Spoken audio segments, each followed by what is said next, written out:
Hello everyone. तो आज हम स्टार्ट करेंगे क्लास 10 की मैथ्स में। इसके पहले लेक्चर्स में हम लोग सेक्शन ए बी को सॉल्व कर चुके थे। आज सेक्शन सी को सॉल्व करेंगे। सेक्शन सी में टोटल 5 to 6 क्वेश्चंस हैं जिन्हें आज हम लोग सॉल्व करेंगे। तो इसमें सबसे पहला वाला क्वेश्चन क्या कह रहा है? इसके सबसे पहले वाले क्वेश्चन में डायग्राम दे रहा है। इसमें हमसे कह रहा है X Y and X dash Y dash क्या है, दोनों एक दूसरे के पैरेलल है और यहाँ पे दो टेंजेंट्स हैं और दो एक्सटर्नल पॉइंट्स हैं ए एंड बी। तो हमें प्रूफ करना है कि जो ये एंगल बन रहा है एंगल ए ओ बी, ये कितना होना चाहिए? 90 डिग्री। मतलब ये एंगल जो है ए ओ बी ये कितना होना चाहिए? यहाँ पे 90 डिग्री होना चाहिए। हमें ये प्रूफ करके दिखाना है। तो इसको प्रूफ करने से पहले हम क्या देखेंगे, यहाँ पे जो टैंजेंट है ए बी और जो पैरेलल लाइंस है X dash and Y dash, तो इसमें क्या देखेंगे? सबसे पहले हम लोग इसको प्रूफ करने के लिए हमें समझना पड़ेगा कि इसमें हमें सबसे पहले कॉन्ग्रुएंट प्रूफ करने पड़ेंगे ट्रायंगल्स को। हम लोग क्या देखेंगे, यहाँ पे जो ये वाली लाइन है पी ए एंड ए सी, ये दोनों एक दूसरे के इक्वल होगी क्योंकि ये टेंजेंट्स है और क्या है, एक्सटर्नल पॉइंट पर मीट कर रही है। और यहाँ पे जो ये ओ सी है ओ ए है, ये क्या है, दोनों में कॉमन है। इन दोनों ट्रायंगल में, मतलब ये ट्रायंगल 1 और ट्रायंगल 2 में ओ ए कॉमन है और ये दोनों बाहर की टेंजेंट्स इक्वल है। और क्या दिख रहा है हमें यहाँ पे कि जो ओ पी है वो ओ सी के इक्वल होगा क्योंकि ये दोनों क्या है, रेडियस है। तो मतलब हम इसमें देखेंगे in triangle A P O and A C O tangents equal है। ए पी और ए सी क्या है, इक्वल होगी। ए पी किसके इक्वल है? ए सी के इक्वल है। एंड ओ ए किसके इक्वल है? ए ओ के इक्वल है। ये क्या है, कॉमन साइड है। एंड ओ पी किसके इक्वल होगा? ओ सी के। ओ पी इक्वल है किसके? ओ सी के। तो ये क्या है, साइड, तीनों साइड है। तो एस एस वाली कॉन्ग्रुएंसी से क्या हो जाएगा, ये दोनों ट्रायंगल क्या हो जाएंगे, कॉन्ग्रुएंट हो जाएंगे। अब सेम हम क्या करेंगे, ऐसे ही इधर वाले ट्रायंगल को प्रूफ करा लेंगे कि triangle C O B and B O Q भी क्या हो जाएंगे, कॉन्ग्रुएंट। जब इन्हें कॉन्ग्रुएंट प्रूफ कराएंगे तो जो ये वाले एंगल होंगे ये भी क्या हो जाएंगे, आपस में इक्वल हो जाएंगे। मतलब angle A O C and P O A, angle A O C equal हो जाएगा एंगल पी ओ ए के।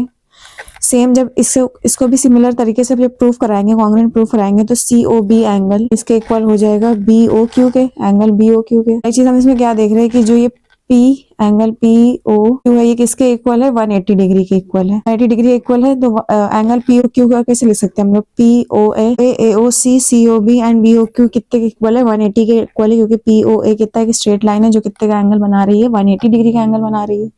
और यहाँ पे हम क्या देखेंगे, पी ओ ए और ए ओ सी क्या दोनों के इक्वल है, तो इसको हम 2 एंगल ए ओ सी लिख लें। And C O B and B O Q भी क्या एक दूसरे के इक्वल है, तो इसे हम क्या लिख लेते हैं, angle C O B equal में क्या आ जाएगा, 180। अब क्या करेंगे, 2 कॉमन लेके 2 का जब 180 से डिवाइड कराएंगे तो angle A O C plus angle C O B किसके इक्वल आ जाएगा, 90 डिग्री के। फिर हम देखेंगे angle A O C and C O B क्या है, ये पूरा एंगल बन रहा है ए ओ बी, तो एंगल ए ओ बी इसके इक्वल आ गया 90 डिग्री के इक्वल आ गया। ये क्या हो जाएगी इसकी प्रूविंग। इसके बाद सेकंड क्वेश्चन में कह रहा है, in a workshop the number of teacher of Hindi English and science are 36, 60 एंड 84. Find the minimum number of rooms required if each room the same number of teacher are to be seated, all of them being same subject.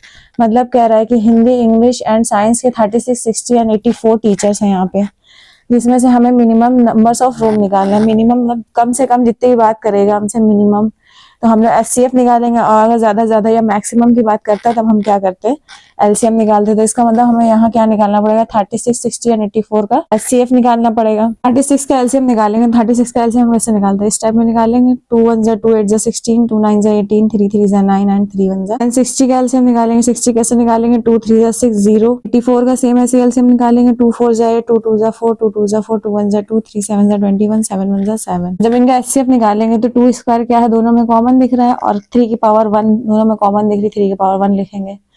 2 का square 4 and 3 4 3 से कितना हो जाएगा, 12। तो मतलब HCF कितना आ गया, 12। मतलब total number of room required कितने हो गए मेरे पास, 12। लेकिन हमें क्या करना है, if each room the same number of teacher, मतलब हर रूम में क्या सेम नंबर ऑफ टीचर है, तो हमें उस हिसाब से टीचर्स को निकालना पड़ेगा।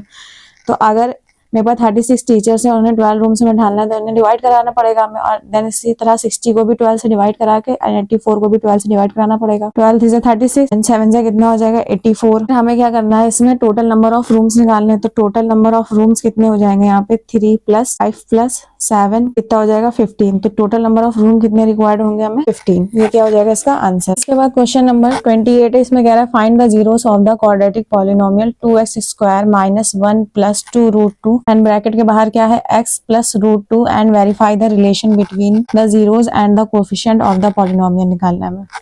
तो क्वेश्चन क्या है कि 2x² minus 1 plus 2 root 2 x plus root 2, तो हम x एंड माइनस के अंदर मल्टीप्लाई कराएंगे तो माइनस प्लस माइनस हो जाएगा, x का 1 है multiply x plus minus minus 2 root 2 x plus root 2 आ जाएगा। यहाँ पे यहाँ से x को कॉमन लेंगे तो x जब कॉमन लेंगे तो यहाँ 2x बचा, अब माइनस का 1, यहाँ से रूट 2 को कॉमन लेंगे माइनस रूट 2 को, तो माइनस किसका हो जाएगा प्लस का, प्लस किसका होगा माइनस का, रूट 2 कॉमन आ गया तो यहाँ 1 बचा। अब जो ब्रैकेट के बाहर है उन्हें एक साथ लिख लेते हैं और जो ब्रैकेट के अंदर है उन्हें एक साथ लिख लेते हैं। फिर क्या करेंगे 2x माइनस 1 इक्वल में 0 रखेंगे तो x की वैल्यू कितनी आ जाएगी यहाँ से 1/2 और यहाँ से x की वैल्यू कितनी आ जाएगी रूट 2। ये इसका पॉलिनोमियल का आंसर हो गया, ये इसके जीरोस निकाला है।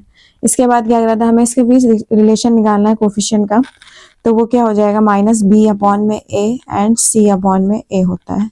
तो माइनस b कितना है इसमें, ये होता है ax² plus bx plus c, minus b क्या है यहाँ पे 1 प्लस 2 रूट 2 अपॉन में a कितना दे रहा है 2 एंड c क्या है यहाँ पे रूट 2 अपॉन में a कितना दे रहा है 2। ये क्या हो जाएंगे इसके आंसर हो जाएंगे। उसके बाद वाले क्वेश्चन में हमसे कह रहा है if sine theta plus cos theta equal में root 3 then prove that tan theta plus cot theta equal में क्या आएगा 1। Sine theta plus cos theta equal में रूट 3 दे रहा है तो दोनों साइड हम क्या कराएंगे स्क्वायरिंग कराएंगे, तो ये sign theta plus cos theta का क्या हो जाएगा होल स्क्वायर एंड रूट 3 का स्क्वायर कराएंगे तो 3 हो जाएगा। Sign square theta plus cos square theta plus 2 sign theta into cos theta equal में क्या आएगा 3 sign square theta cos square theta की वैल्यू कितनी होती है 1 plus 2 sign theta into cos theta equal में क्या आ जाएगा 3, 1 प्लस का उस साइड आएगा तो माइनस का sign theta into cos theta equal में 3 माइनस 1 कराएंगे तो 2 यहाँ मल्टीप्लाई में इस साइड आएगा डिवाइड में, तो साइन थीटा इक्वल में क्या इंटू कॉस थीटा क्या हो जाएगा 1। हमें प्रूफ क्या कराना था tan theta plus cot theta equal में 1, तो हम यहाँ पे लिखेंगे tan theta plus cot theta. इसको सॉल्व करेंगे tan थीटा क्या होता है साइन थीटा अपॉन में कॉस थीटा और कॉट थीटा क्या होता है कॉस थीटा अपॉन में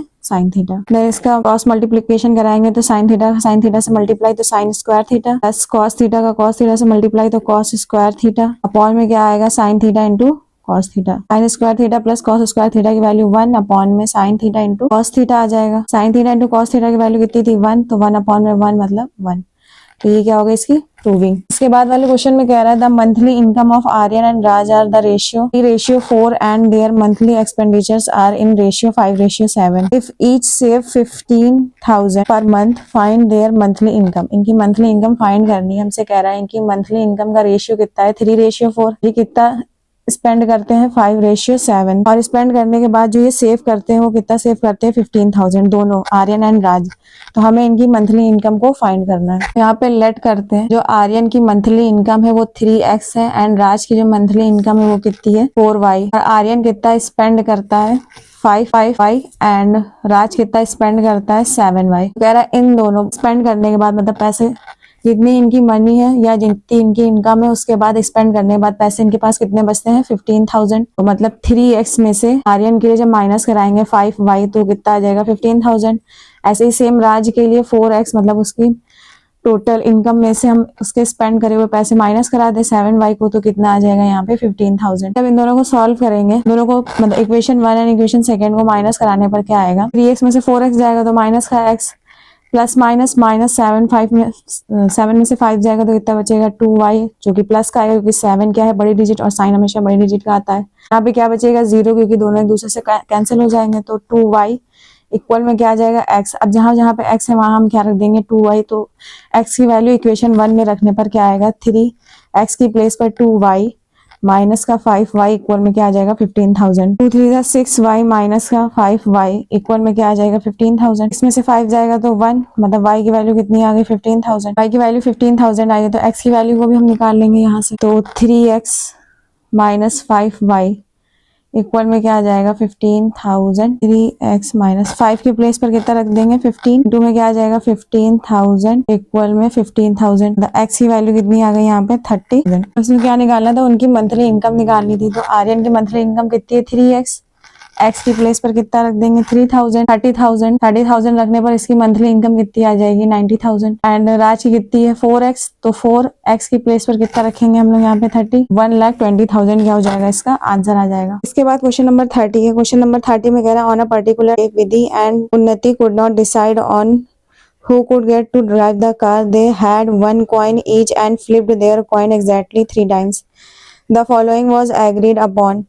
इसमें दो कंडीशन दे रहा है। If Vidhi gets 2 heads in a row should drive the car. If उन्नति gets a head immediately followed by a tail she would drive the car. मतलब इसमें कह रहा है कि उन्नति एंड विधि को कार ड्राइव करनी है, इसके लिए उन्होंने क्या करा है, एक कॉइन को 3 टाइम्स टॉस करा है। अब जब विधि में 2 हेड्स आएंगे, किसी भी एक रो में या लगातार 2 हेड्स आए, तो क्या करेगी, कार को ड्राइव करेगी। Unnati gets head immediately followed by a tail, मतलब हेड के जस्ट बाद उसमें क्या आया टेल, तो वो क्या करेगी, उन्नति कार को ड्राइव करेगी। तो इसमें प्रोबेबिलिटी निकालनी है, किसी कार ड्राइव करने की प्रोबेबिलिटी सबसे ज्यादा है। प्रोबेबिलिटी ऑफ विधि के लिए प्रोबेबिलिटी निकालेंगे तो विधि के लिए क्या आएगा, हेड टेल, मतलब अगर एक कॉइन को 3 टाइम्स टॉस करेंगे तो 2 की पावर क्या हो जाएगी 3, जो कितना हो जाएगा 8, मतलब टोटल नंबर ऑफ आउटकम्स 8 है। अब हमसे क्या कह रहा है, हेड आने चाहिए, तो 3 पॉसिबिलिटी बनेगी इसमें हेड आने की, लगातार 2 हेड आने की, हेड टेल आए या टेल हेड आए, या तीनों टाइम्स जब वो कॉइन टॉस करे तो हेड आए। और उन्नति के हेड के जस्ट बाद टेल आने की क्या प्रोबेबिलिटी होगी, टेल हेड आए या टेल हेड आए या टेल हेड आए या हेड टेल हेड आए। हमें से प्रोबेबिलिटी निकालनी है, तो अगर हम प्रोबेबिलिटी निकालेंगे विधि के लिए तो कितनी हो जाएगी, 3 पॉसिबिलिटीज है और टोटल नंबर ऑफ आउटकम्स 8 है। एंड उन्नति के लिए निकाले तो पॉसिबिलिटीज कितनी है 4 and total number of outcomes कितने हैं 8। 4/8 बड़ा होता है कि 3/8, तो 4/8 इज ग्रेटर देन 3/8, तो उन्नति के कार ड्राइव करने की प्रोबेबिलिटी क्या हो जाएगी, ज्यादा हो जाएगी। इस क्वेश्चन को मैं स्क्रीन पे लगा दूंगी ताकि आपको अच्छे से समझ में आ जाए। होप आपको ये सारे क्वेश्चन समझ में आ गए होंगे। अगर आपको इन क्वेश्चंस में कुछ डाउट है तो आप कमेंट सेक्शन में पूछ सकते हैं। If you like then please subscribe and thank you for watching.